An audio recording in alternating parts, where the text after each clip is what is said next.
Hey everybody, check it out. What's up? It's Hercules Porsche's professional intro.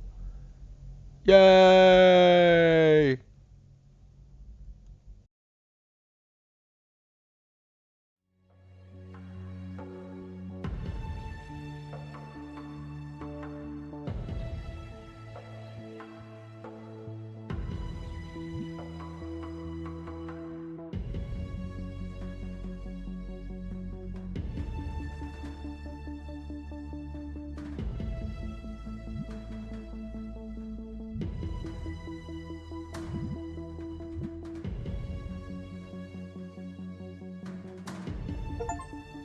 You search the alley and find a crumpled piece of paper with an address scrawled on it. It's not far from your current location. What will you do next?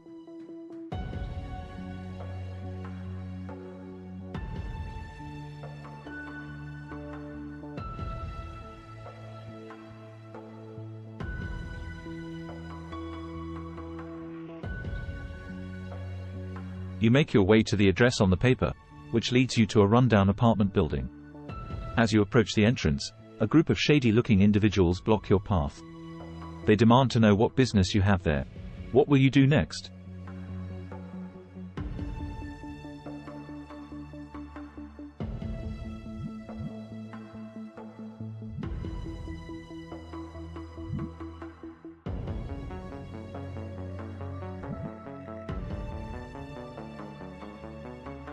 The individuals eye you suspiciously, but after a moment of consideration, they step aside and let you pass. You enter the building and make your way to the designated apartment. Inside, you find a small room with a single table and chair. On the table is a note that reads, "Meet me at the docks at midnight." What will you do next?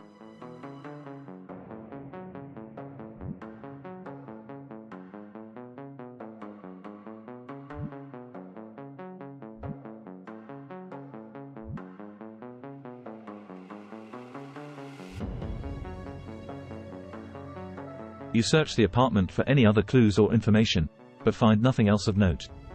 As you leave the building, you notice a group of individuals watching you from across the street. What will you do next?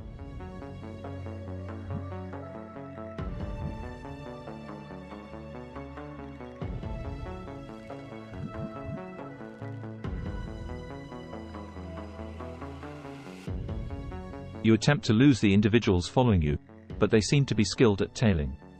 Eventually, you manage to shake them off and find yourself in a crowded marketplace. What will you do next?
You approach a vendor selling various tech gadgets and ask if they know anything about the address or the individuals who were following you.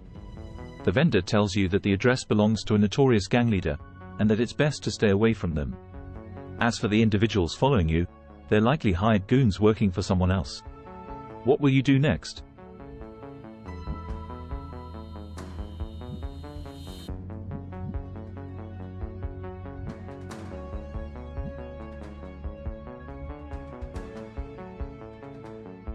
You decide to ask around the marketplace, hoping to find someone who knows something about the hired goons. You approach a group of street performers and ask if they've seen anything suspicious lately. One of them tells you that they saw a group of shady-looking individuals hanging around a nearby alleyway earlier in the day. What will you do next?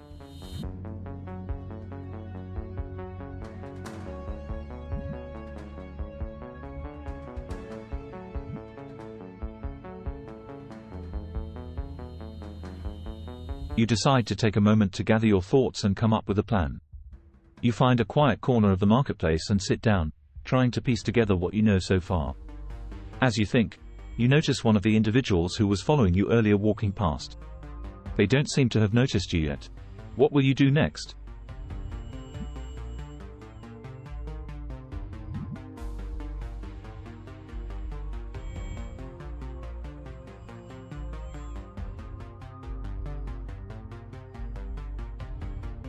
You quietly follow the individual, keeping a safe distance to avoid being detected.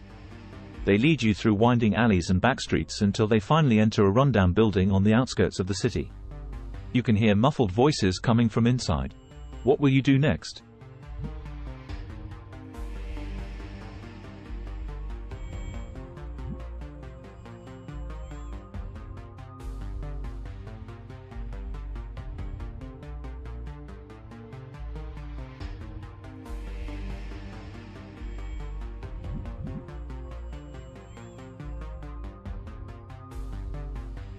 You carefully approach the building and press your ear against the door, trying to make out what's being said inside. The voices are too muffled to hear clearly, but you can tell that there are at least two people talking. Suddenly, the door creaks open and a burly man steps out, nearly bumping into you. He looks surprised to see you there and reaches for his weapon. What will you do next?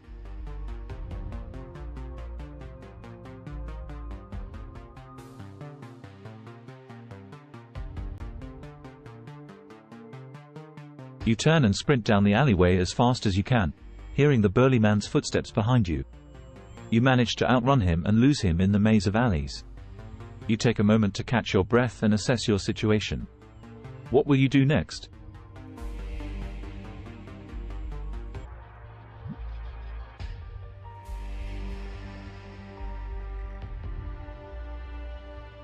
You decide to approach the building again, this time more cautiously. As you get closer, you notice that there are no windows on the ground floor and the door is heavily reinforced. You also see a few individuals standing guard outside. What will you do next?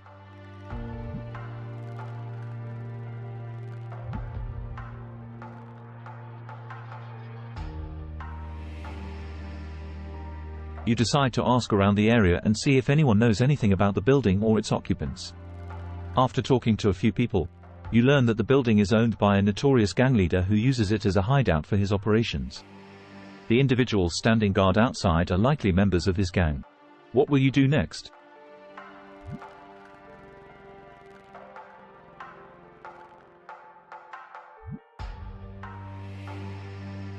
You decide to report the building and its occupants to the authorities. After giving them all the information you have gathered, they thank you for your help and assure you that they will investigate the matter further. Feeling relieved, you head back to your temporary hideout to rest and plan your next move. What will you do next?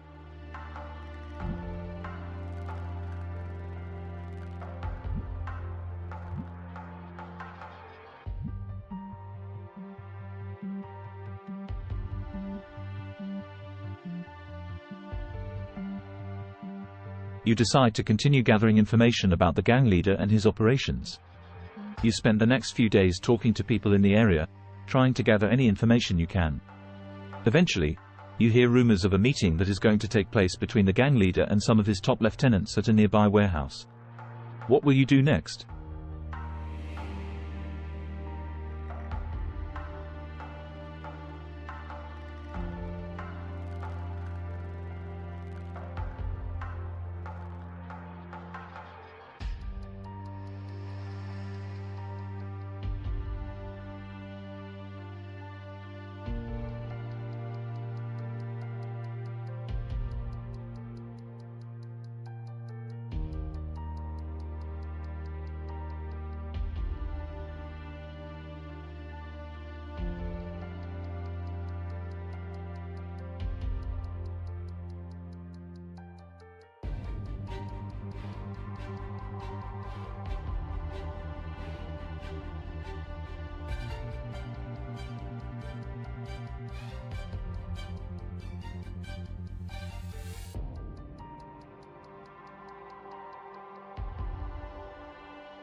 you decide to leave the city and avoid any potential danger.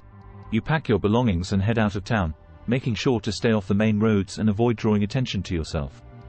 As you travel, you can't help but wonder what would have happened if you had attended that meeting at the warehouse. But for now, your safety is more important than gathering information.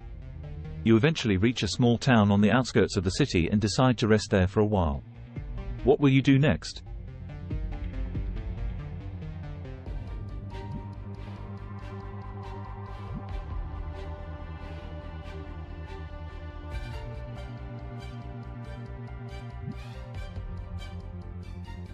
You decide to lay low for a while and focus on regaining your memories.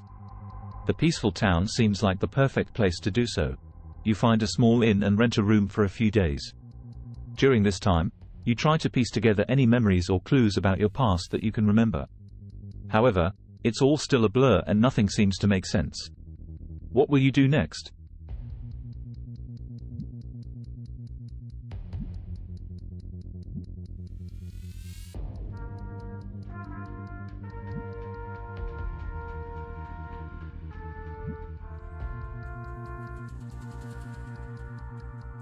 You decide to focus on improving your skills and abilities in case you encounter any danger in the future. You spend your days training in various forms of combat, such as hand-to-hand combat and weapons training. You also practice stealth techniques and learn how to pick locks and disarm traps.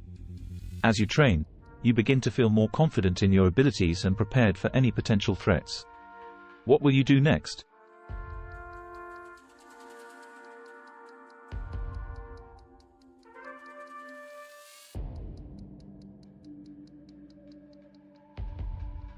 You decide to try and find out more about your past. You start by asking around the town, but no one seems to recognize you or have any information about your identity. Frustrated, you turn to the local library and spend hours poring over old newspapers and records, hoping to find some clue or connection. Eventually, you come across a news article from a few years ago about a mysterious disappearance of a wealthy businessman. The article mentions that he was last seen in the city where you woke up with amnesia. Could this be a lead? What will you do next?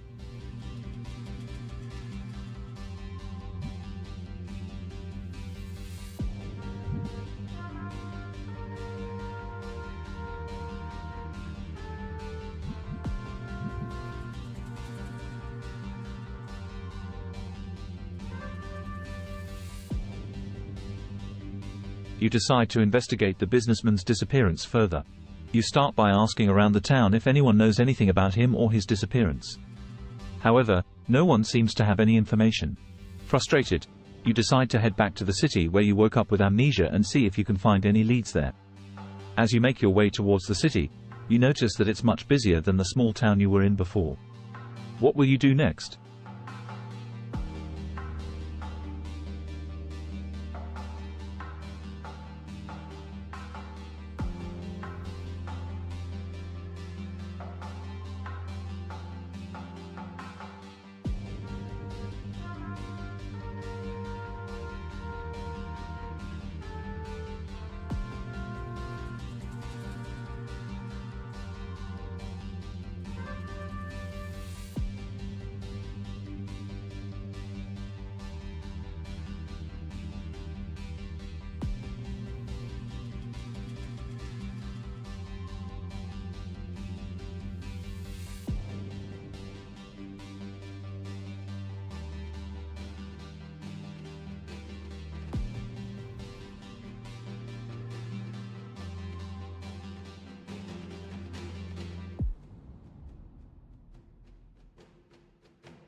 You make your way through the bustling city streets, trying to blend in and not draw attention to yourself. You start by visiting the last known location of the missing businessman, a high-end hotel in the heart of the city. However, when you arrive, you find that it's been closed down for renovations and there's no one around who can give you any information. Frustrated, you decide to try and track down anyone who might have known him or had contact with him before his disappearance. What will you do next?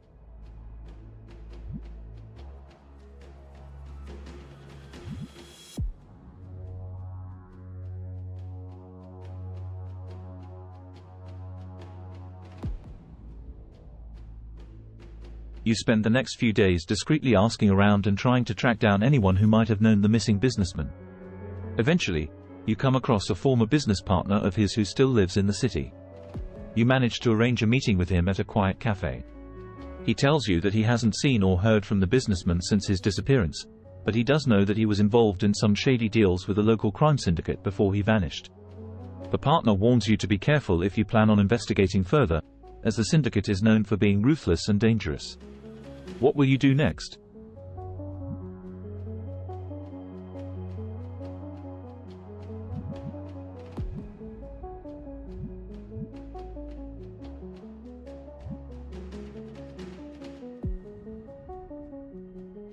You take some time to think about your next move. You know that investigating further could put you in danger, but you also feel a sense of responsibility to uncover the truth behind the businessman's disappearance. As you sit in the cafe, sipping on your coffee and watching the busy city streets outside, you weigh your options. What will you do next?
You spend some time researching the local police force and their involvement with the crime syndicate.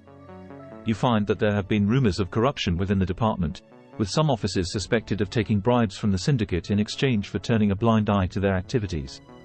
However, you also come across a few officers who seem to be genuinely dedicated to bringing down the syndicate and cleaning up the city's streets. What will you do next?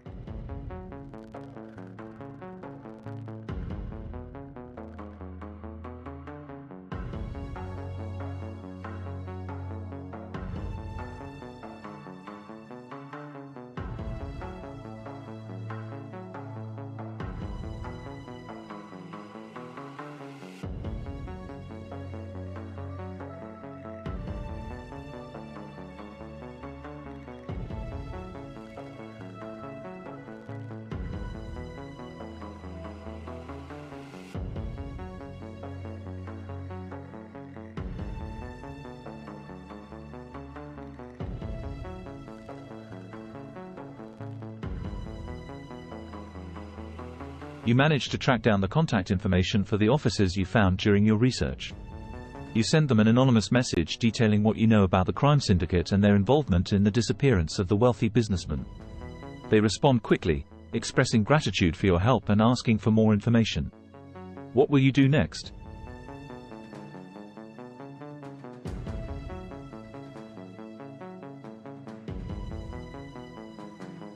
You provide the officers with everything you know about the crime syndicate's operations, including their hideouts and key members. You also mention your suspicions about corruption within the police force and urge them to be cautious in their investigation. They thank you for your help and promise to keep you updated on any progress they make. What will you do next?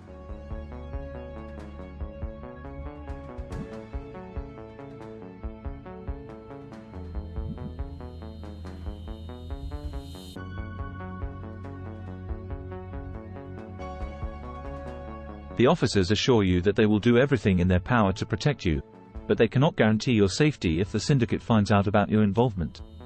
They advise you to be cautious and stay alert, and to contact them immediately if anything suspicious happens. What will you do next?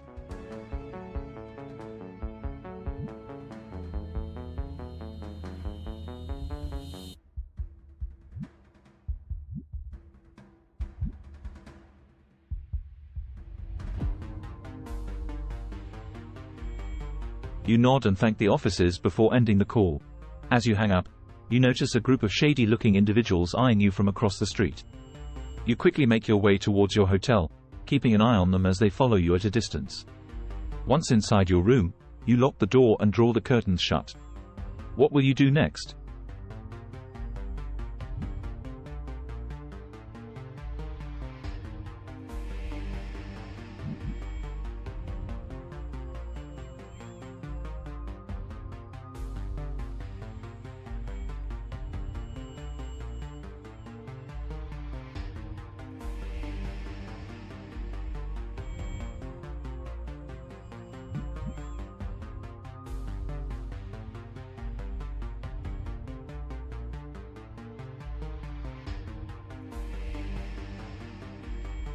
You pull out your phone and scroll through your contacts, trying to think of someone you can trust.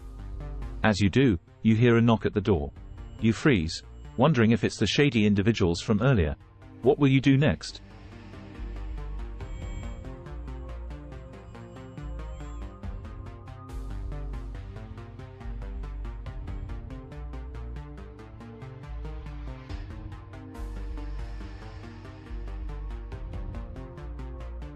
You cautiously approach the door and look through the peephole. You see a man in a suit standing outside, holding a briefcase. He looks familiar, but you can't quite place him. What will you do next?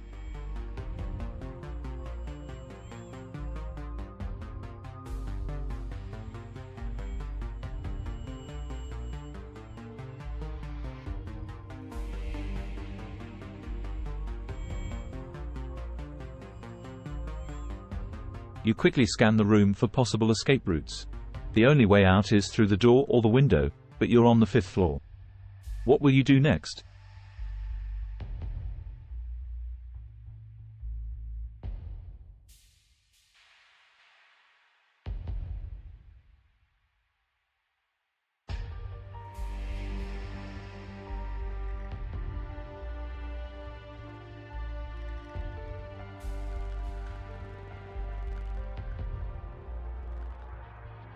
You approach the window and peek through the curtains. You see a busy street below, with people walking and cars driving by. There's no obvious way to escape from this height. What will you do next?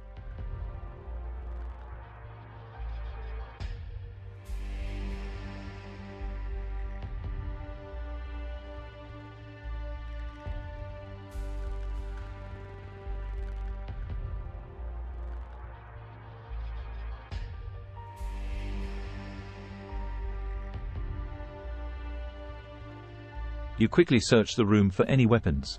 You find a small pocket knife in the bedside table, but that's about it. What will you do next?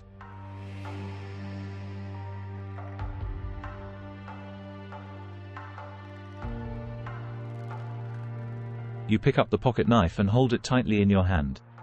The man outside continues to knock on the door, growing more insistent. What will you do next?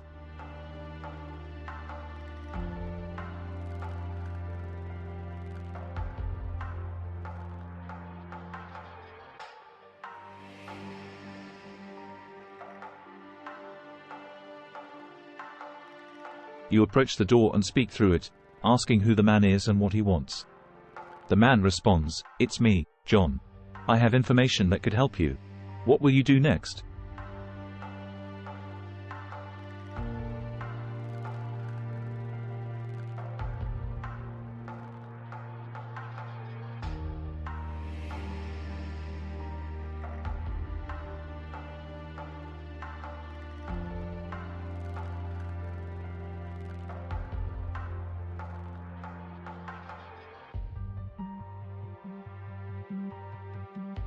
John responds, "I can't discuss it over the phone. It's too risky. Please let me in. What will you do next?"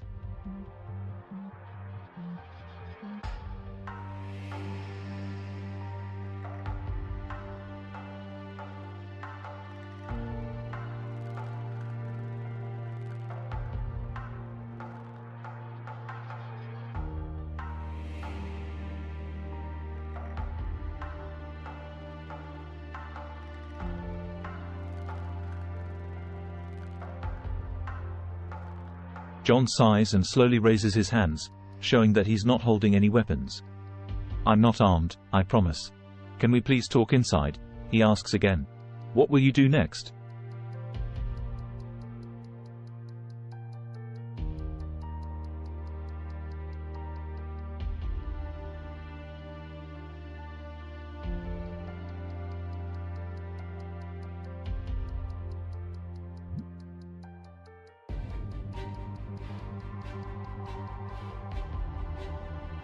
John hesitates for a moment before answering, "I have my ways. Look, I know you're in danger and I want to help. Please let me in. What will you do next?"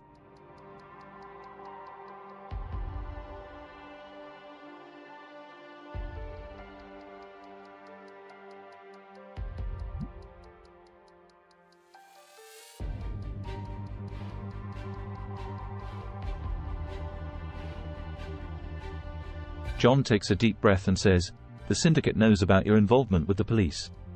They're after you. I have information that can help you disappear and start a new life. What will you do next?"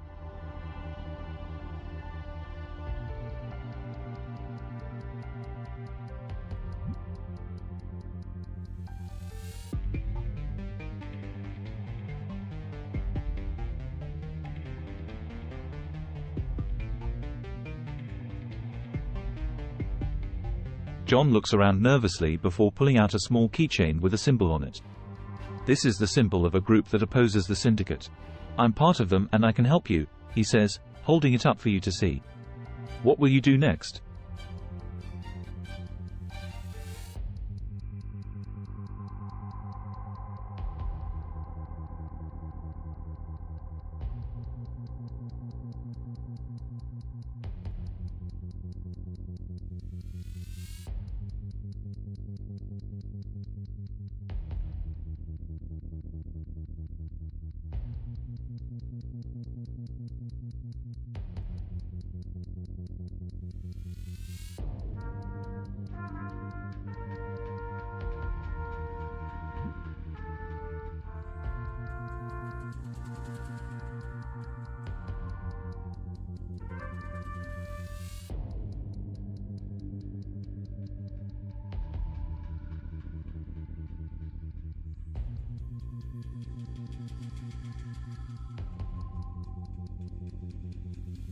John hesitates for a moment before answering. We don't have an official name. We're just a group of people who want to take down the syndicate and help those in danger. What will you do next?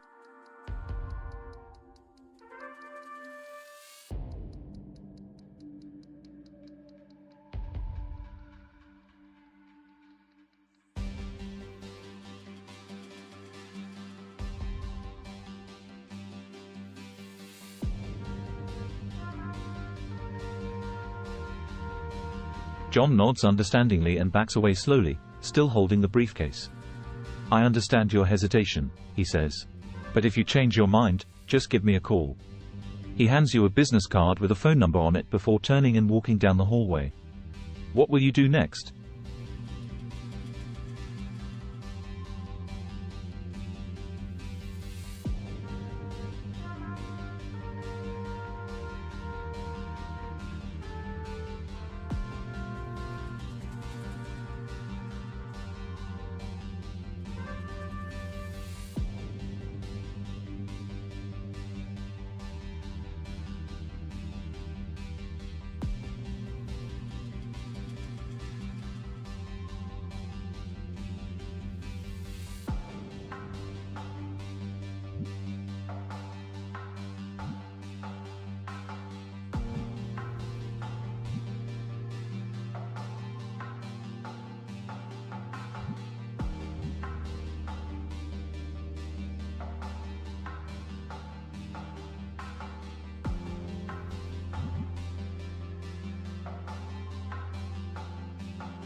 You take a deep breath and look around the room, feeling overwhelmed by everything that has happened. You notice your partially packed suitcase on the floor and decide to finish packing before leaving the hotel. As you gather your belongings, you can't shake off the feeling of unease and uncertainty about what lies ahead. What will you do next?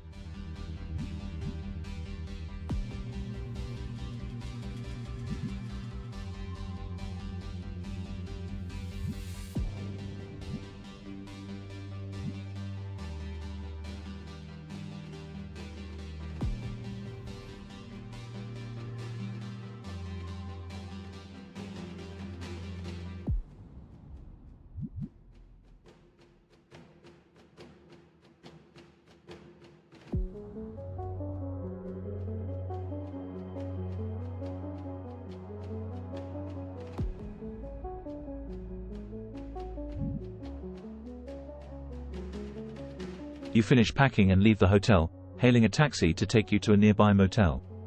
You check in under a fake name and pay in cash, feeling relieved to have some privacy and distance from the events of the past few days.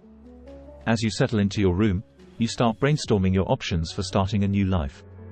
What will you do next?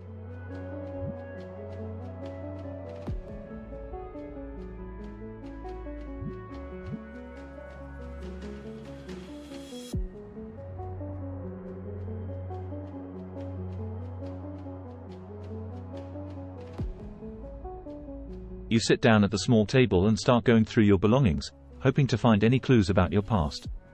You find a wallet with an ID card that has your name on it, but nothing else seems familiar. As you search through your bag, you come across a small notebook with some scribbled notes inside.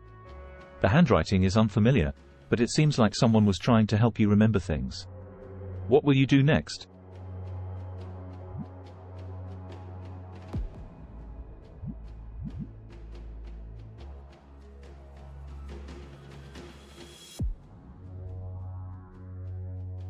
You start reading through the notes, trying to make sense of the jumbled phrases and random words. As you read, some memories start to surface: a face, a place, a feeling. You jot down any details that come to mind in the notebook, hoping they will lead you closer to your true identity. After a while, you feel mentally exhausted and decide to take a break. What will you do next?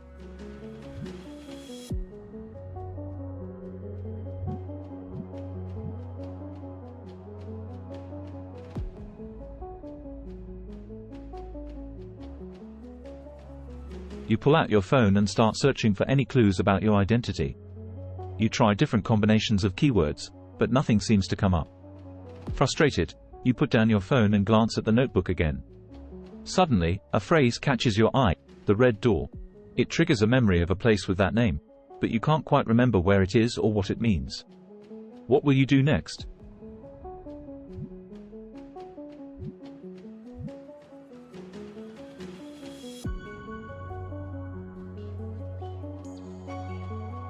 You search online for a map of the area and start scanning it for any locations with the name, The Red Door.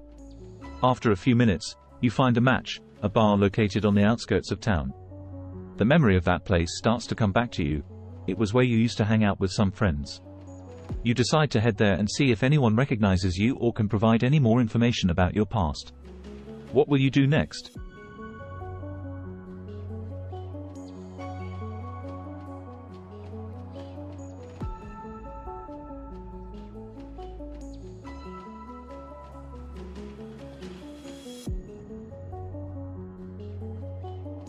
You approach the bar and take a closer look. The exterior is run down, with peeling paint and a flickering sign that reads, The Red Door. A few patrons can be seen smoking outside, their faces obscured by the shadows. You notice that there are no windows on the building, which seems odd. As you get closer, you can hear muffled chatter and clinking glasses from inside. What will you do next?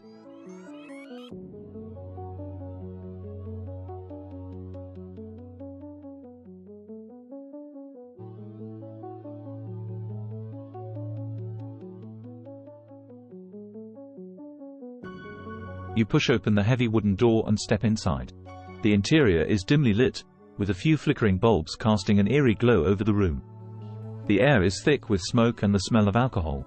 You can see a few patrons scattered around the bar, nursing the drinks and chatting quietly. As you scan the room, you notice that everyone seems to be giving you strange looks, almost as if they recognize you but can't quite place where from. What will you do next?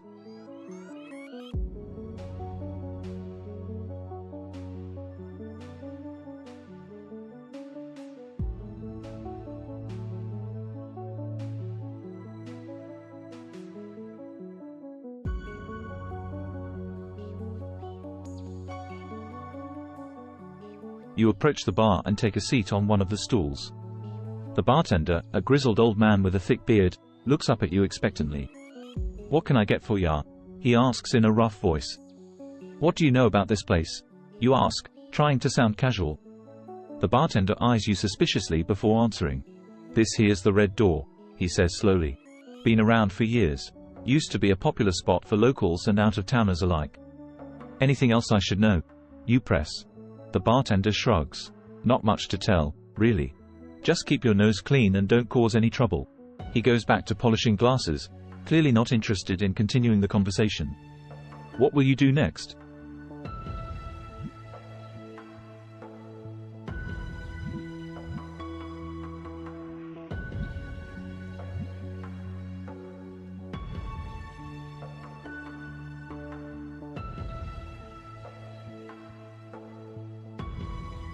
The bartender looks at you skeptically. "I don't know if that's such a good idea," he says, hesitantly. "Some of the folks who used to come here were, let's just say they weren't exactly upstanding citizens." You insist, and after a moment of consideration, the bartender relents. "Well, there was this one guy who used to come in all the time," he begins. "Name was Jack. He was a bit of a wild card, always getting into trouble with the law and whatnot. But he had a heart of gold, you know? Always looking out for his friends." "Anything else?" you ask eagerly. The bartender scratches his beard thoughtfully. "There was also this group of college kids who used to come in on weekends," he recalls. "They were always causing a ruckus, but they were good kids at heart. I think they went to some fancy school upstate or something."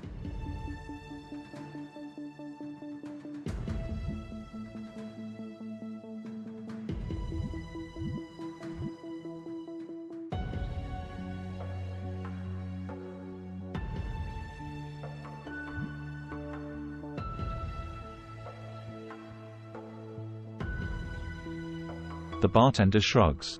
"Sorry, I don't really keep tabs on my customers once they leave the bar," he says apologetically. "But if you're looking for Jack, you might want to try asking around some of the seedier parts of town. He had a bit of a reputation for getting involved in some shady deals. As for the college kids, I'm not sure where they went after they graduated," he adds.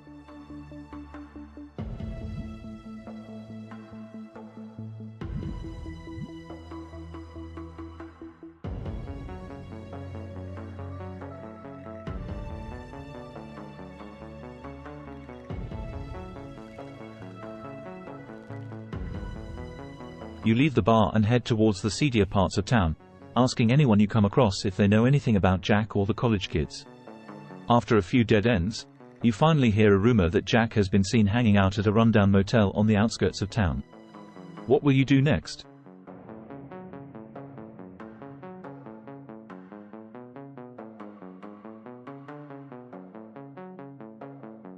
You approach the motel and see the lone figure sitting on a bench outside one of the rooms. As you get closer, you recognize him as Jack. He looks up at you with a mix of surprise and suspicion. "What do you want?" he asks gruffly. You explain that you're trying to piece together your memories and that you heard he might be able to help. Jack eyes you warily for a moment before finally nodding. "Fine," he says. "But we can't talk here. Follow me." He leads you into his room, which is small and cramped with barely enough space for a bed and a dresser. Jack sits down on the edge of the bed and motions for you to take a seat in the only other chair in the room. "So what do you want to know?" he asks, still looking wary.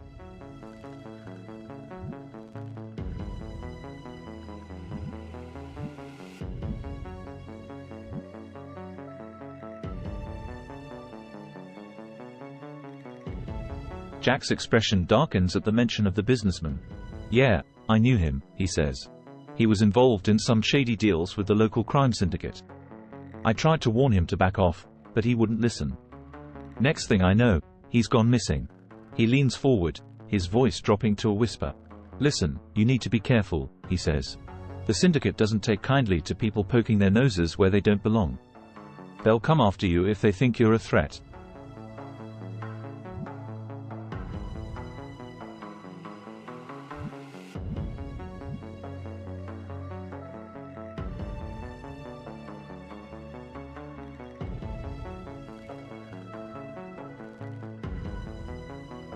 Jack leans back on the bed, rubbing his chin thoughtfully. "Well, first off, don't trust anyone," he says. "Especially not anyone who seems too eager to help you out. They might be working for the syndicate." He pauses, then continues. "Secondly, keep a low profile. Don't draw attention to yourself. And if you do see anything suspicious, report it to the police immediately." He looks at you intently. "And finally, stay away from the Red Door. That place is bad news."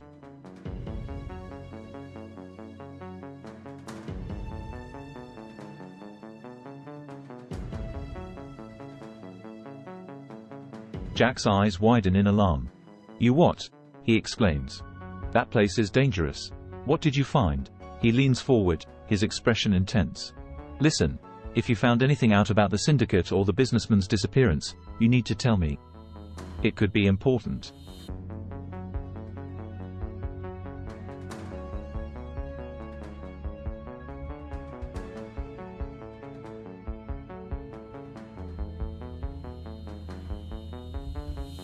You recount your findings at the Red Door to Jack, detailing the evidence linking the syndicate to the businessman's disappearance.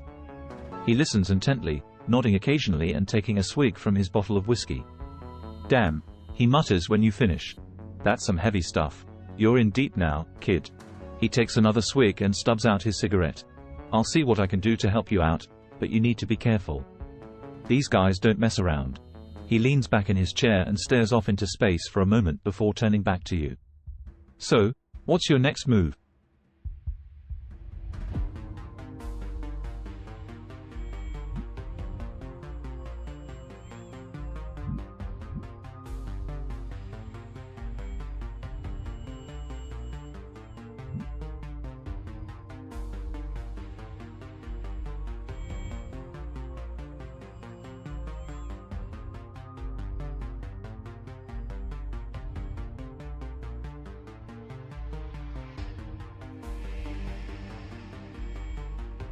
Jack raises an eyebrow.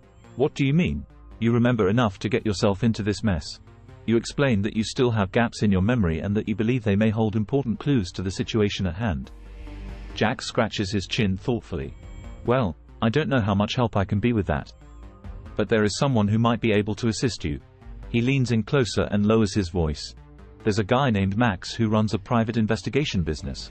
He's helped me out before, and he's good at what he does. Maybe he can help jog your memory."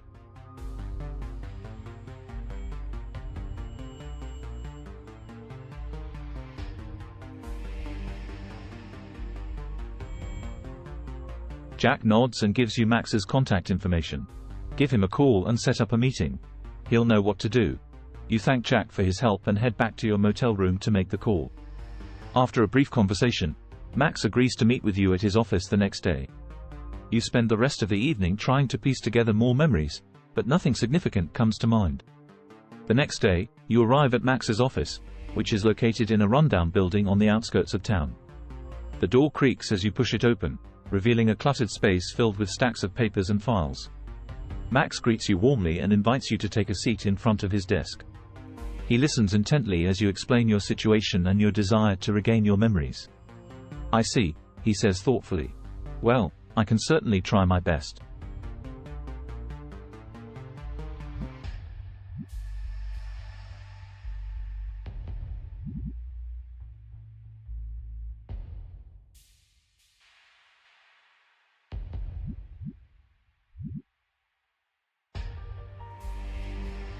Max explains that he uses a combination of hypnosis, guided meditation, and memory exercises to help his clients regain their memories. He assures you that he has had success in the past and is confident that he can help you as well. Are you ready to begin? He asks.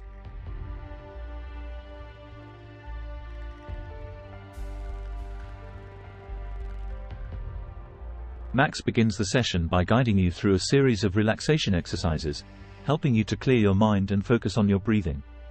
As he speaks, his voice becomes softer and more soothing, lulling you into a state of deep relaxation. Imagine yourself walking down a long hallway, he says. At the end of the hallway is a door. This is the door to your memories. You follow Max's instructions, visualizing yourself walking down the hallway and approaching the door. As you reach for the handle, you feel a sudden jolt of pain in your head. Game over.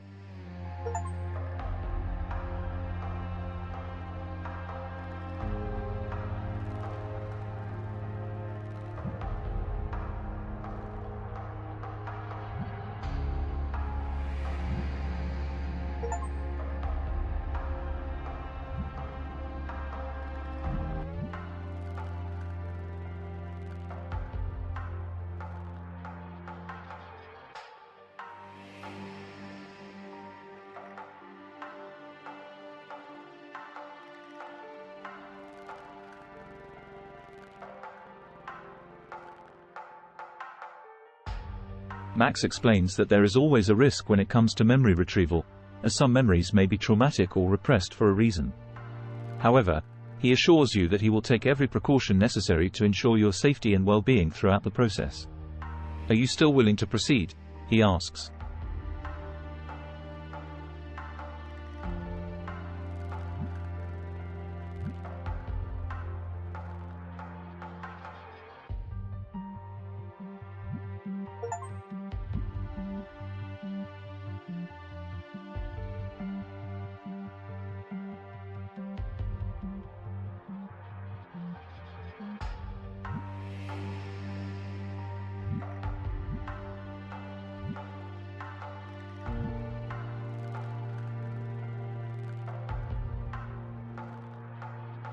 Max explains that the risks include potential emotional distress, false memories, and even physical harm if the process is not done correctly. He assures you that he will take every precaution necessary to ensure your safety, including a thorough evaluation of your mental and physical health before beginning the process, using only proven techniques, and monitoring your progress closely throughout. Are you still willing to proceed? He asks again.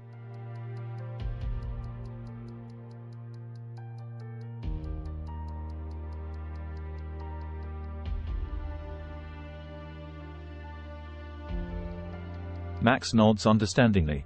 I completely understand. It's important to prioritize your safety and well-being above all else, he says.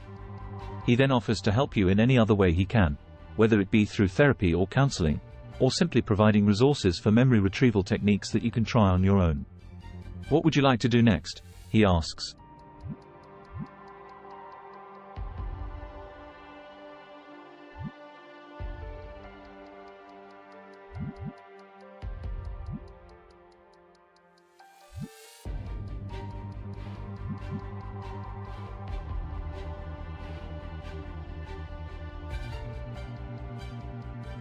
Max nods again, offering you a reassuring smile. Of course, take all the time you need. And if you ever change your mind or need any help, don't hesitate to reach out to me. As you leave Max's office and step out into the street, you feel a sense of relief wash over you. You may not have regained your memories yet, but at least you're taking steps towards figuring things out. What do you want to do next?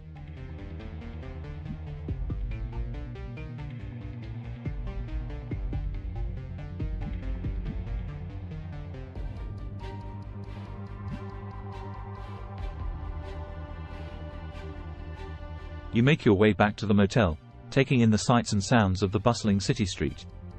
As you enter your room, you sit down at the small table where you found the notes before. You sift through them again, trying to find any new clues or information that might help you remember. After a while, you come across a note with an address scribbled on it. It reads, "The Red Door, 123 Main Street." The handwriting looks familiar, but you can't quite place it. What do you want to do next?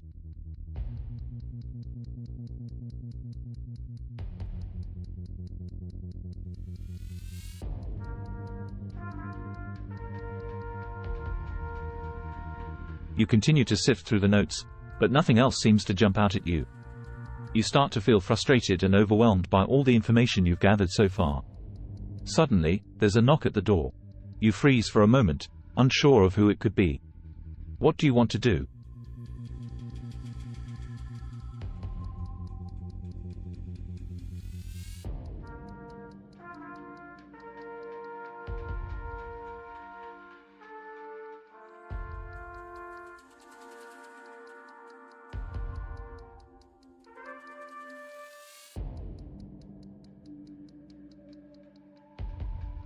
You cautiously approach the door and ask, "Who is it?"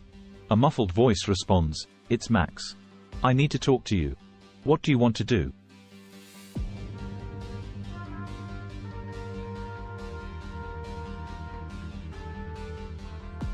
You cautiously open the door and let Max inside. He looks around the room, taking in the scattered notes and papers on the table. "I understand you didn't want to proceed with my methods," he says, "but I think it's important that we talk about what you're dealing with. You could be in danger. What do you want to do?"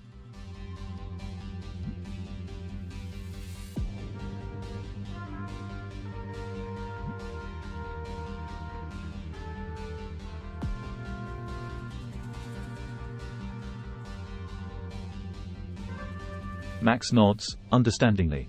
"I can respect that," he says. "But I do have some information that might be useful to you." "The Red Door you've been searching for?" "It's a nightclub on the outskirts of town. It's known to be a front for the local crime syndicate, and it's where they conduct a lot of their business." He pauses, looking at you intently. "If you're going to investigate further, just be careful. These people are dangerous. What do you want to do?"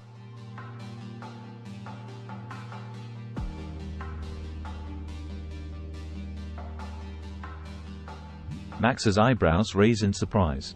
"You've been to that place? What did you find? What do you want to do?"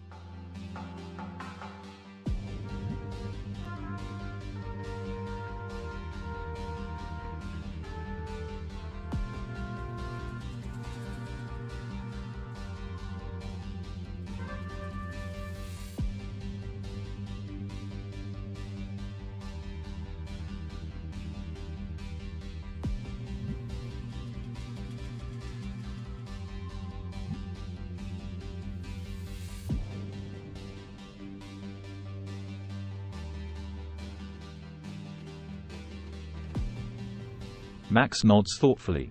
"Well, sometimes that's all we need to work with. Tell me, what do you remember? What do you want to do?"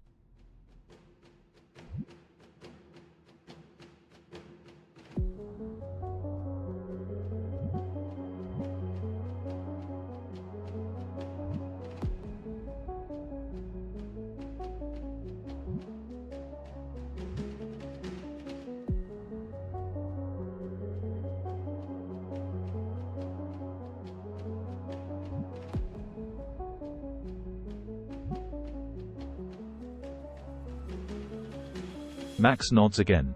"That's a start. It sounds like you were in the right place, but maybe not at the right time. We need to figure out when and why you were there. What do you want to do?"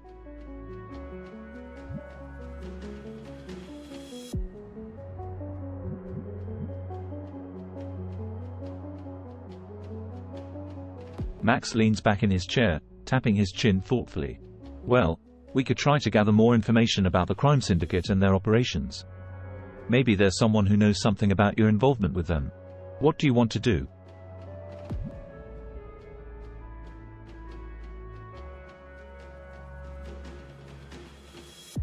Max nods and pulls out a notebook. Let's start by making a list of potential sources of information. We could try talking to some of the local business owners, or maybe even some of the lower-level members of the syndicate. What do you want to do?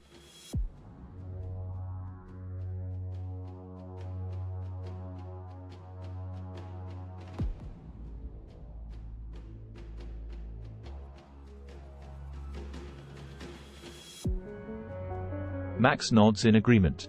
Alright, let's start by checking out some of the local businesses.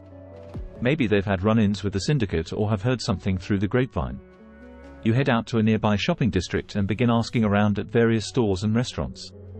Most people are hesitant to talk, but you eventually find a small boutique owner who seems willing to share some information. What do you want to know? She asks cautiously. What do you want to ask her?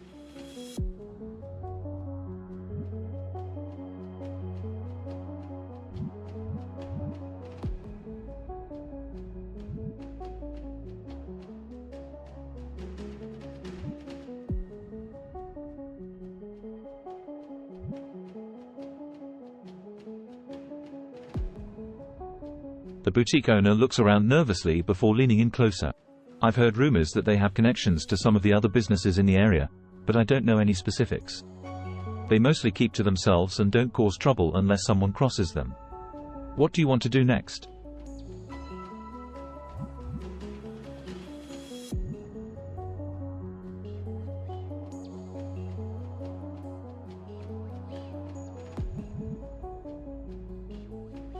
The boutique owner shakes her head. I'm sorry, I don't. But be careful, they're not to be messed with. You thank her for the information and continue your search for more leads. What do you want to do next?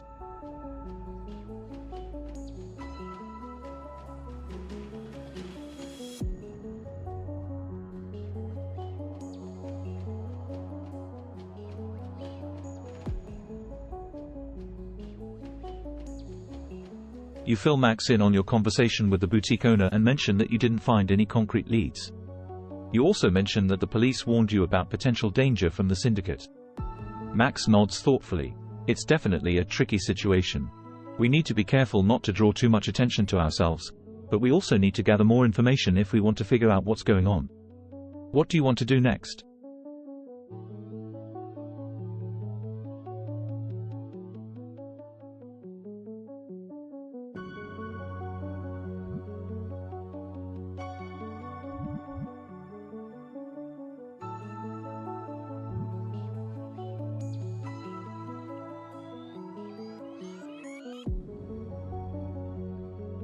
Max nods in agreement. That's a good idea.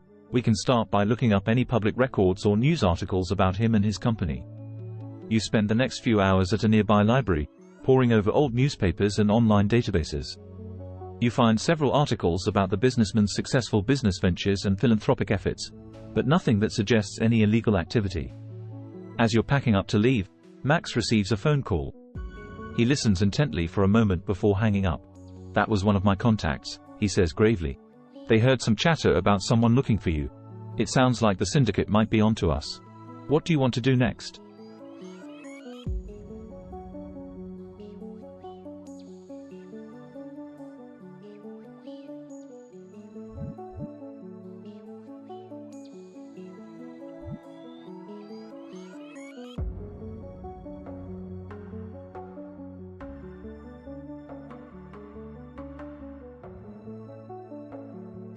Max shakes his head. I don't think that's a good idea. We don't have any concrete evidence yet, and involving the police could make things worse for us. He pauses for a moment, thinking. We need to lay low for now and try to gather more information discreetly. Maybe we can talk to some of the lower-level members of the syndicate and see if they know anything. What do you want to do next?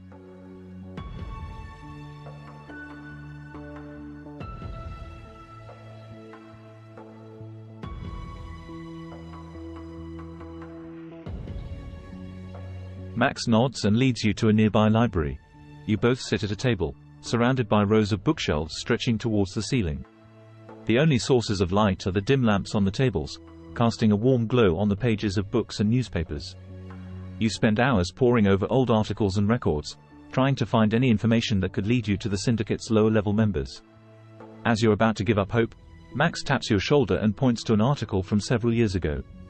It mentions a small-time criminal who was arrested for drug trafficking but was released due to lack of evidence. The article also mentions his connection to a local bar.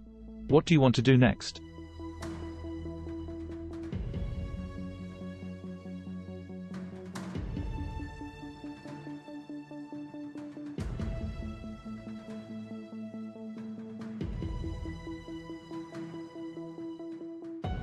The article doesn't mention the criminal's name, unfortunately, but it does say that he was associated with a bar called the Rusty Anchor. What do you want to do next?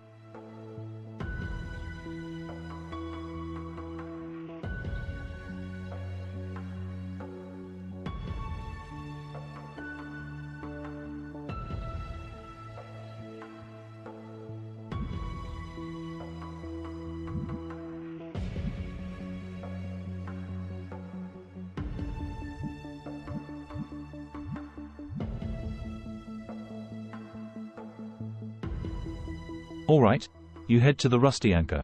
It's a seedy dive bar on the outskirts of town, with neon signs flickering in the windows and a few shady characters loitering outside. As you enter, the smell of stale beer and cigarette smoke hits you. The bar is dimly lit, with a few patrons scattered around nursing their drinks. What do you want to do next?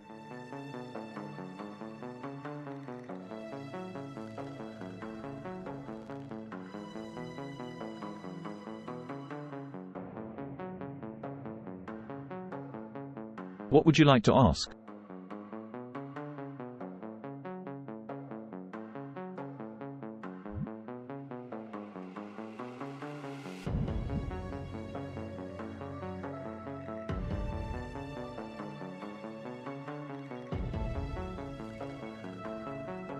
You approach the bartender and ask about the criminal mentioned in the article. He looks at you suspiciously before gruffly replying that he doesn't know anything about it. As you continue to question him, a burly man with a shaved head and tattoos on his arms approaches you from behind. He grabs your shoulder roughly and growls, "What are you doing here? What do you want to do next?"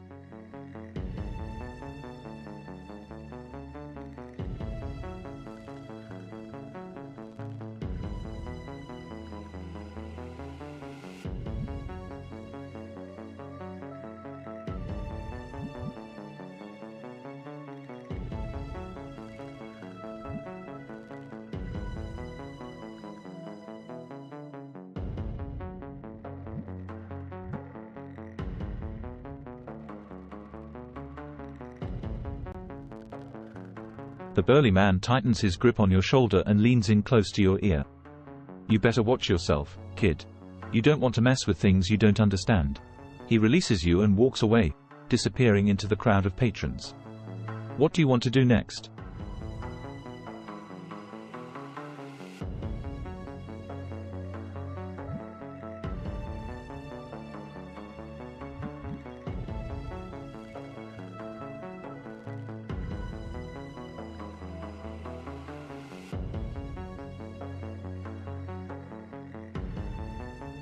The bartender eyes you warily before replying, "I don't know who he is.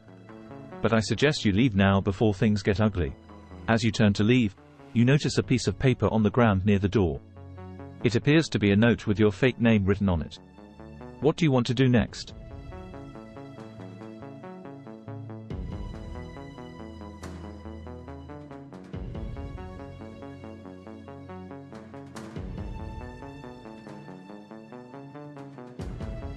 You bend down and pick up the note, trying to do so inconspicuously. The bartender and burly patron watch you closely as you do so, but they don't make any moves to stop you. The note reads, "We know who you are. Stop poking around or suffer the consequences." What will you do next?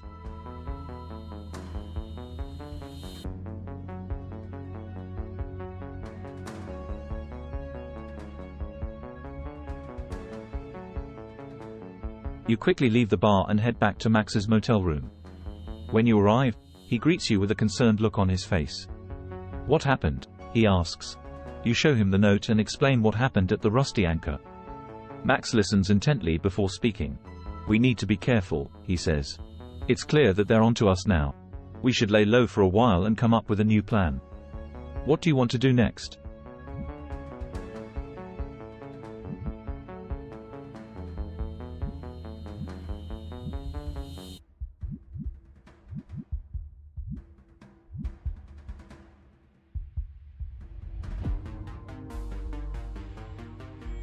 Max nods in agreement and begins to pack up his things.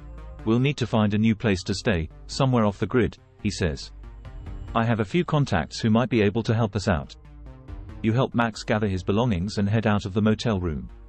He leads you down a few back alleys before arriving at a small apartment building. After knocking on the door, it's opened by an older woman with kind eyes. Max! It's been too long, she exclaims, hugging him tightly. He introduces you as his friend and explains the situation. The woman nods understandingly and invites you both inside. Over the next few days, you lay low in the apartment while Max makes some calls and does some research. You spend your time reading through old newspapers and trying to piece together any memories that may come back to you. One evening, Max bursts into the living room with excitement. I've got it, he exclaims.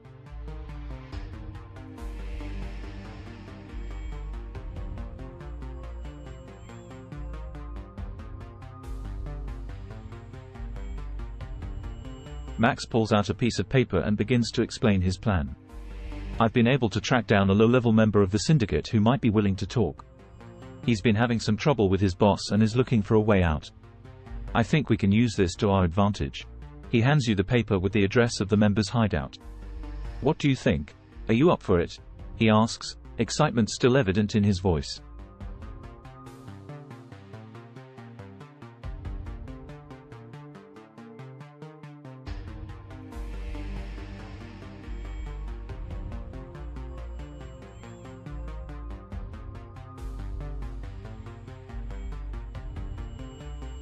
Max shakes his head. I've done my research, and I'm confident that this guy is legit. Plus, we can't just sit around waiting for them to come after us.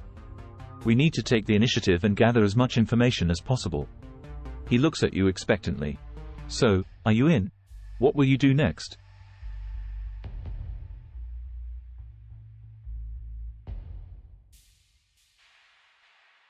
Max nods, relieved.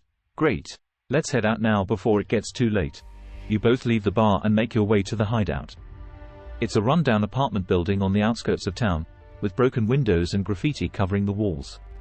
Max knocks on the door, and after a few moments, it opens to reveal a scruffy-looking man in his mid-30s. What do you want? He asks suspiciously. Max explains that you're looking for information about the syndicate and that you're willing to pay for any useful intel.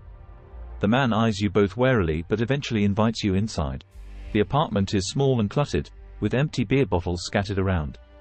He tells you what he knows about the syndicate's operations in the area, including their involvement in drug trafficking and money laundering. He also mentions that they have connections to several legitimate businesses in town. As you're leaving, Max hands him some cash as promised.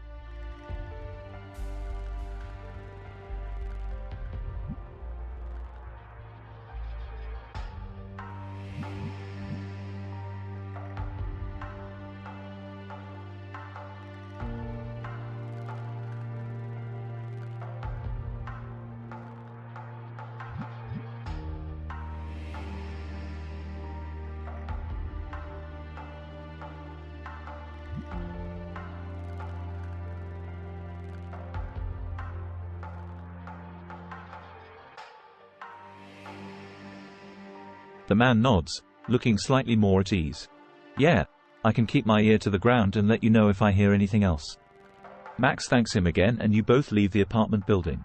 As you step outside, you notice that it's gotten even darker outside. The street lamp flickers ominously, casting eerie shadows on the pavement. What do you want to do now? Max asks, glancing around warily.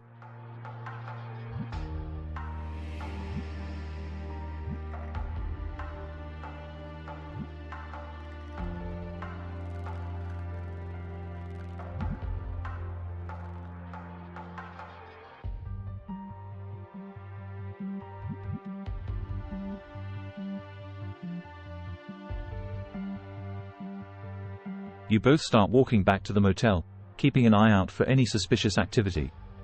As you walk, Max fills you in on some of the connections he's been able to make with the information you've gathered so far. Suddenly, a car screeches to a halt beside you and two men jump out, brandishing guns. Get in the car, one of them growls. We have some questions for you. What will you do?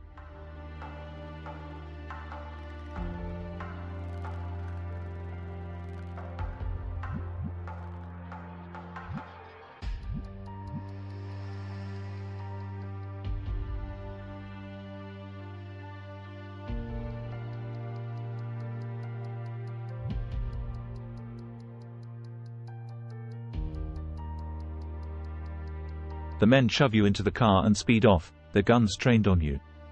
They demand to know what you've been up to and who you've been talking to. Max tries to reason with them, but they're not interested in listening. Suddenly, one of them pulls out a syringe and injects you with something that makes your vision blur and your limbs feel heavy. As everything fades to black, you hear Max shouting for help. Game over.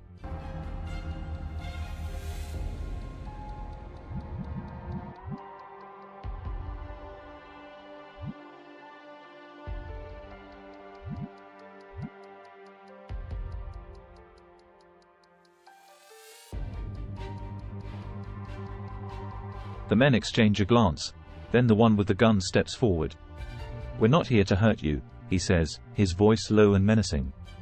But we need to know what you've been up to. You've been asking too many questions. Max steps forward, his hands raised in a placating gesture. Look, we don't want any trouble. We're just trying to get some answers.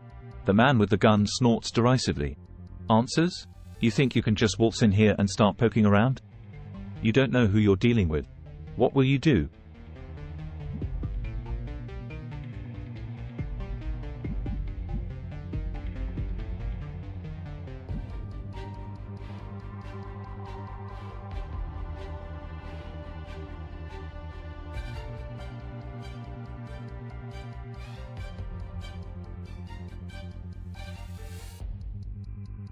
The men exchange another glance, then the one with the gun steps forward again. We don't have time for this, he growls. Either you tell us what we want to know, or we'll make you regret it. Max steps forward again, his voice calm but firm. Listen, we're not trying to cause any trouble. We just want to know what's going on in this town. If there's something we can do to help, we will. The man with the gun sneers at him. Help? You think you can help us? You're nothing but a couple of amateurs who stumbled into something they don't understand. What will you do?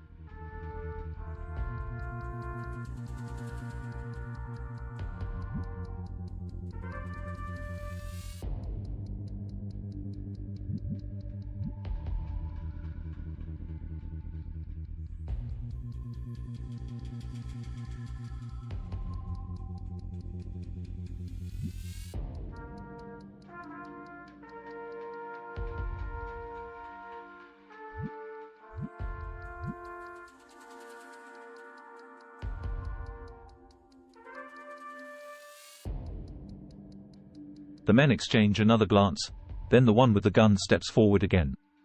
Fine, he says through gritted teeth. But if we find out you're lying to us, there will be consequences. They lower the guns and motion for you to get into their car. What will you do?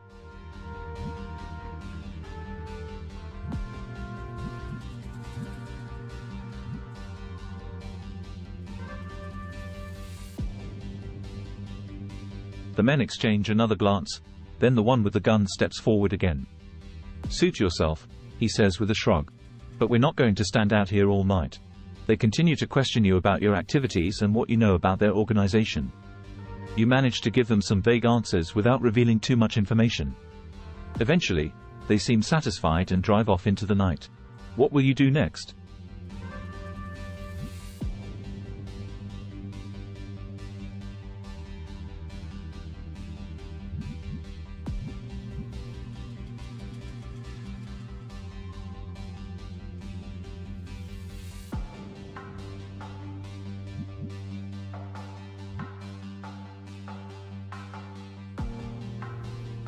That's a good idea. You could try looking up local self-defense classes or gun stores. Or, you could ask around and see if anyone knows a reputable instructor or dealer. What do you want to do?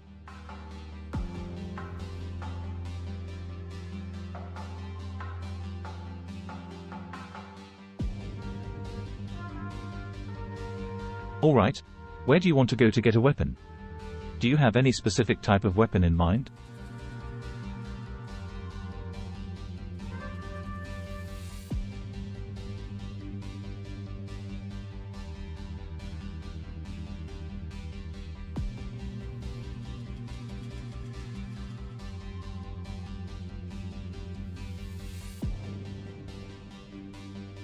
Alright, you could try looking up local gun stores or pawn shops to see if they have what you're looking for. As for a stun gun, you might be able to find one at a self-defense store or online. Do you want to do some research and go shopping tomorrow? Or do you want to head out now and see if any stores are still open?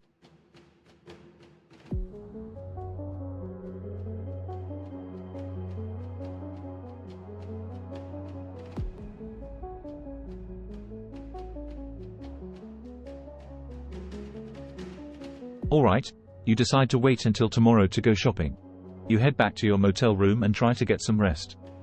The next day, you search online for local gun stores and self-defense shops. You find a few options and make a plan to visit them in person. As you leave the motel, you notice a car parked across the street with two men inside, watching you closely. What do you want to do?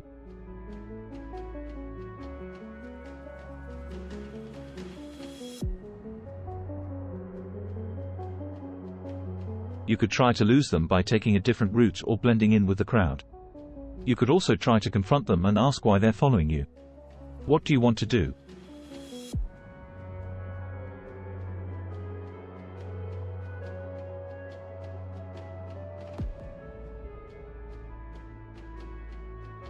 You try to blend in with the crowd by walking at a normal pace and avoiding eye contact with the men in the car. You make your way through the busy street, weaving in and out of people, hoping to lose them. After a few blocks, you turn a corner and quickly duck into a nearby coffee shop. You wait inside for a few minutes, keeping an eye on the entrance to see if they follow you. After seeing no sign of them, you decide it's safe to continue on your way. Do you want to continue with your plan to visit the gun store and self-defense shop? Or do you want to change your plans?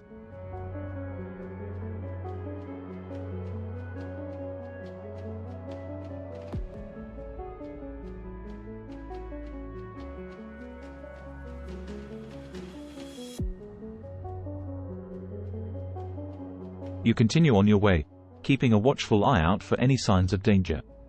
You make your way to the gun store and self-defense shop, browsing their selection of weapons and equipment. After some consideration, you purchase a handgun and stun gun, as well as some pepper spray and a knife for backup.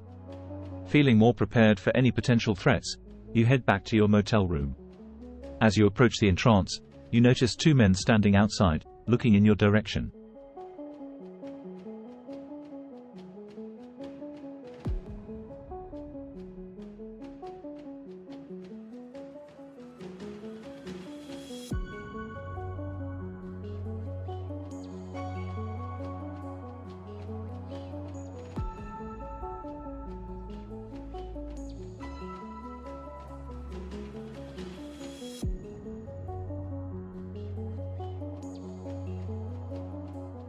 You decide it's not safe to approach the motel with those two men standing outside. You turn around and walk away, trying to come up with a plan. Do you want to find a different place to stay for the night? Or do you want to try and lose the men following you before returning to the motel?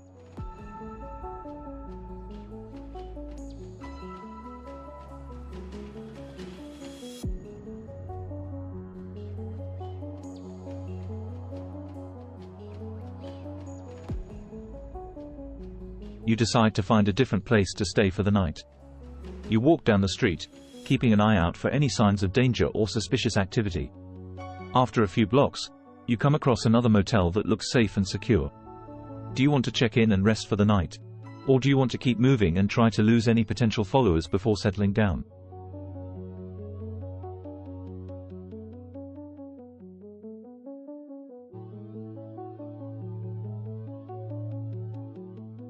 You approach the front desk of the motel and check in under a different name. The receptionist hands you a key to your room and you make your way down the dimly lit hallway. As you enter your room, you notice that it's small but clean, with a bed, a TV, and a bathroom. You lock the door behind you and take a deep breath, feeling relieved to have found a safe place to stay for the night. What do you want to do now?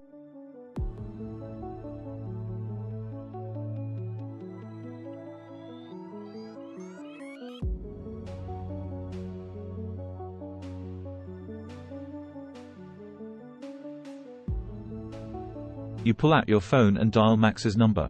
After a few rings, he answers. "Hey, it's me," you say. "Hey, what's up?" Max replies. "I think I'm being followed," you say. "I noticed 2 guys watching me earlier today, and then again when I was shopping for self-defense weapons." "Okay, that's not good," Max says. "Do you have any idea who they might be?" "No, but I'm pretty sure they're connected to the crime syndicate I've been investigating," you say. "All right, listen carefully," Max says.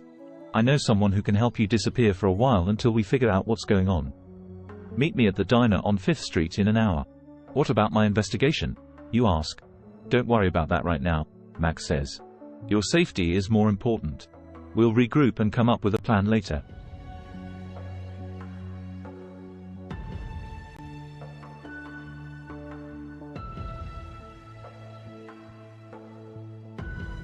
You hang up the phone and quickly pack a bag with essentials.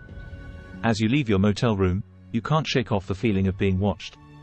You cautiously make your way down the dimly lit hallway, checking over your shoulder every few steps. The flickering fluorescent light adds to the ominous atmosphere, making you feel like danger is lurking around every corner. Finally, you reach the parking lot and get into your car. You drive to the diner on 5th Street and park in a secluded spot. Max is waiting for you inside. "What's going on?" you ask as soon as you sit down. "I've arranged for someone to take you out of town for a while," Max says. "They'll keep you safe until we figure out what's going on." "Who are they?" you ask. "Don't worry about that," Max says. "Just trust me." You nod, realizing that this is your best option at the moment.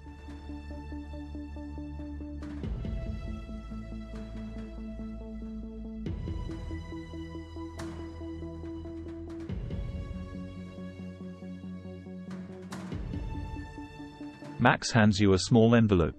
"This has everything you need," he says. "Money, a new ID, and instructions on where to go." You take the envelope and tuck it into your bag. "Thank you," you say. "Be careful," Max warns. "And don't contact anyone until it's safe." You nod and stand up, ready to leave. As you walk towards the door, 2 men enter the diner.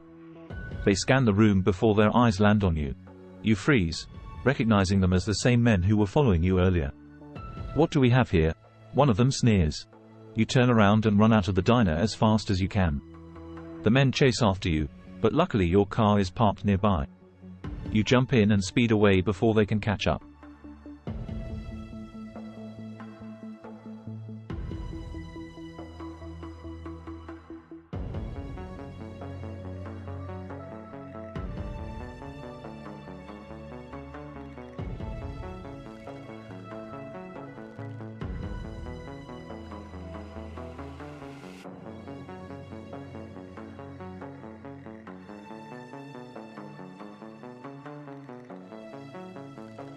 You pull out the envelope and open it.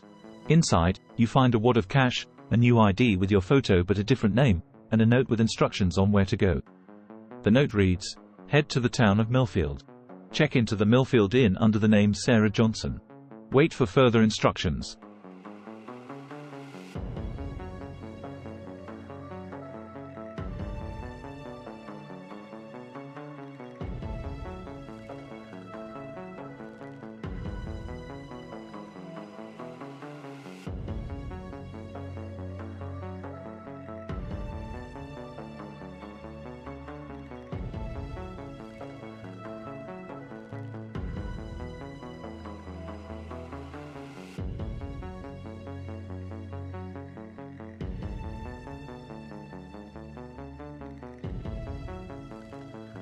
You drive towards Millfield, a small town about an hour away. As you approach the town, you see the sign for the Millfield Inn and pull into the parking lot. You check in under the name Sarah Johnson and head to your room. It's a simple but clean space with a bed, dresser, and TV. You sit on the bed and wait for further instructions. Hours pass without any word from Max or anyone else. You start to feel restless and anxious, wondering what's going on.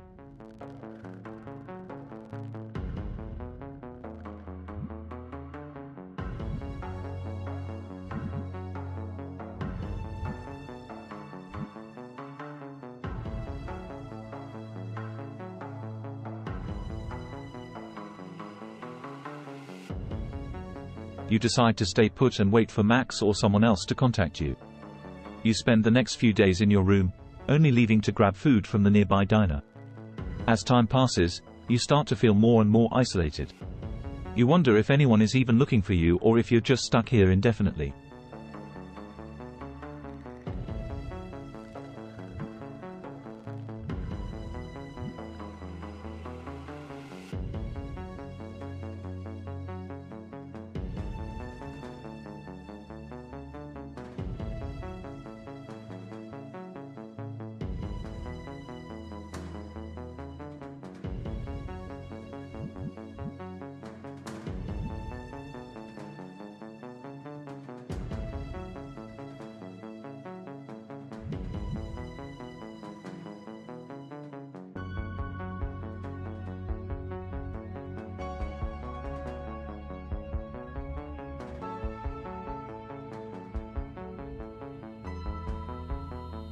You decide to visit a doctor to see if they can help with your amnesia. You ask the front desk for a recommendation and they give you the name of Dr. Patel, who has an office in town. You make an appointment and head over to the office. Dr. Patel is a kind-looking older man who listens patiently as you explain your situation. After running some tests, he tells you that there's no physical reason for your amnesia and suggests that it may be psychological in nature. He recommends seeing a therapist to explore this further.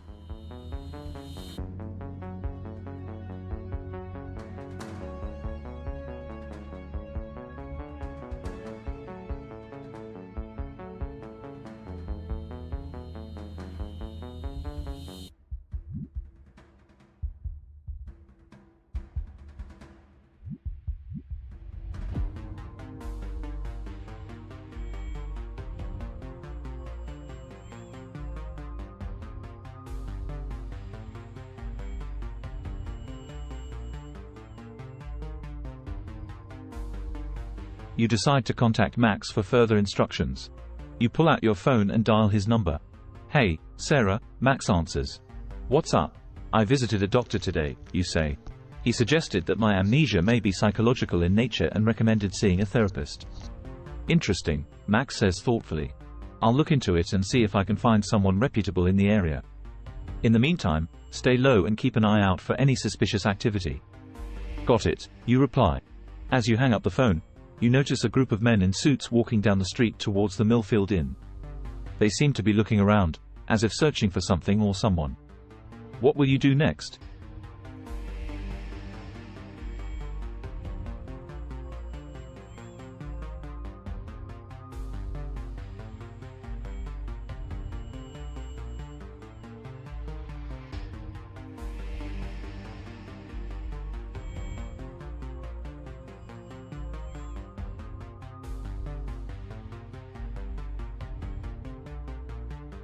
You quickly assess your surroundings and start to plan out potential escape routes.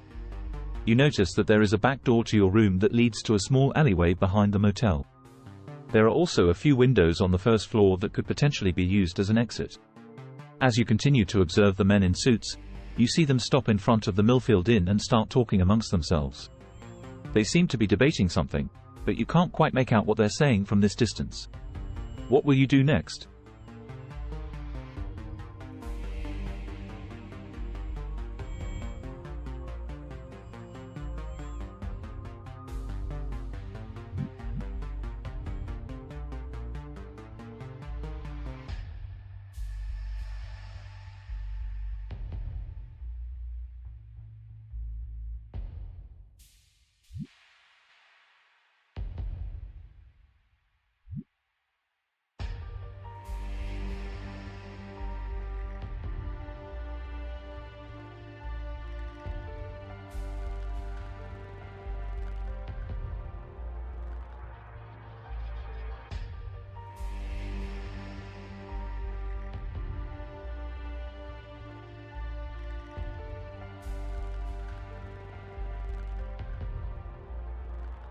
You quietly make your way to the back door of your room and slip outside into the small alleyway.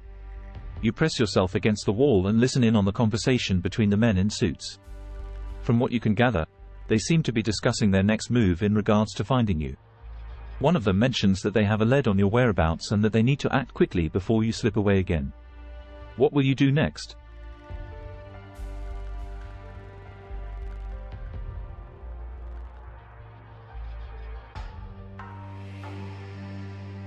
You quietly slip back into your room and gather your things, ready to make a quick escape. As you're packing, you hear a knock on the door. Sarah Johnson? This is the front desk. We need to speak with you about your reservation. What will you do next?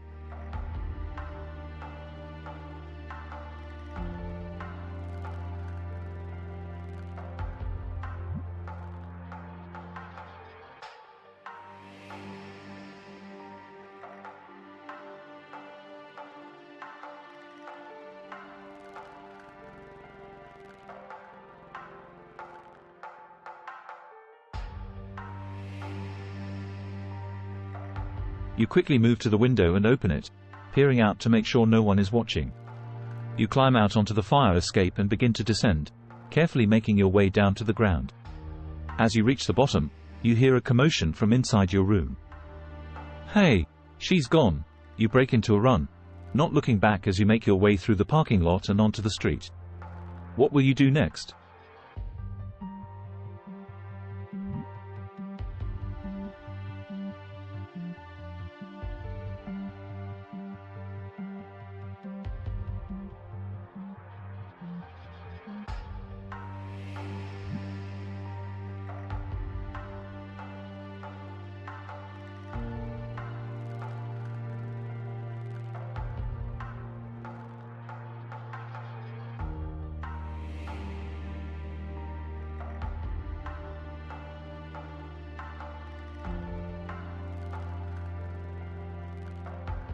You quickly scan the area for a place to hide and spot an alleyway between two buildings.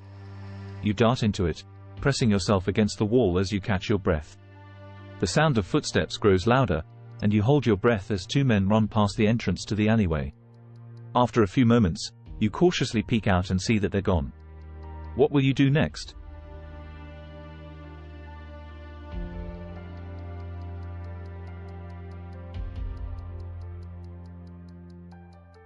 You quickly pull out your phone and dial a friend's number.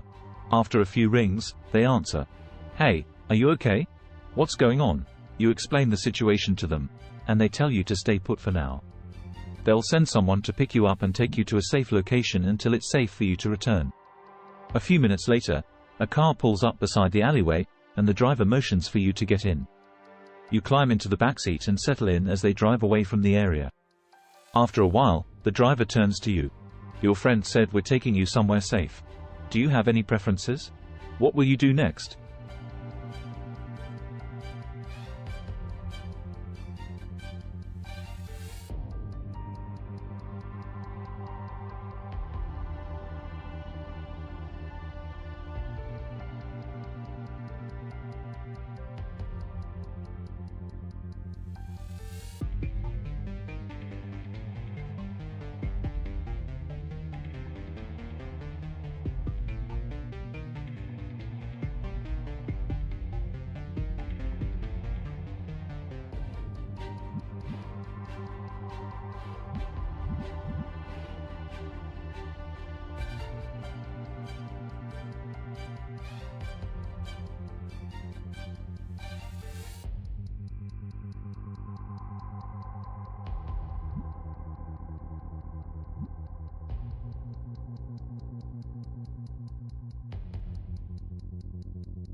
The driver nods and continues driving, eventually arriving at a private airport. They lead you to a small plane, and you board it with a sense of relief. As the plane takes off, you feel a weight lifted off your shoulders. You're leaving behind the danger and uncertainty of your past life and starting fresh somewhere new. After several hours in the air, the plane lands in a foreign country. You step out onto unfamiliar soil, feeling both excited and nervous about what lies ahead. What will you do next?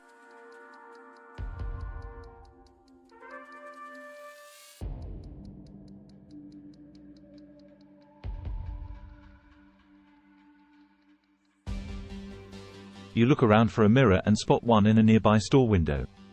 As you approach it, You catch a glimpse of yourself for the first time in what feels like ages.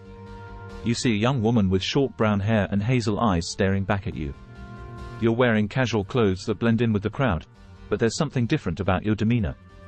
You feel more confident and self-assured than before, as if the weight of your past has been lifted off your shoulders.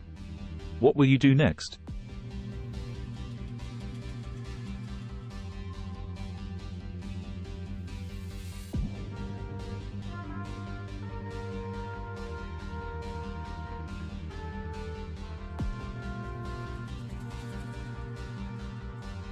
You take out your phone and dial Max's number. After a few rings, he answers. "Hey, Sarah, how are you doing?" he asks. "I'm good," you reply. "I just wanted to check in and see if there were any updates on when it will be safe for me to return." "Well, I've been keeping tabs on the situation, and it looks like things have calmed down a bit. But I still think it's best for you to stay put for a little while longer. I'll let you know as soon as I hear anything else." "Okay, thanks Max," you say. "No problem. Just keep low and stay safe," he advises before hanging up. What will you do next?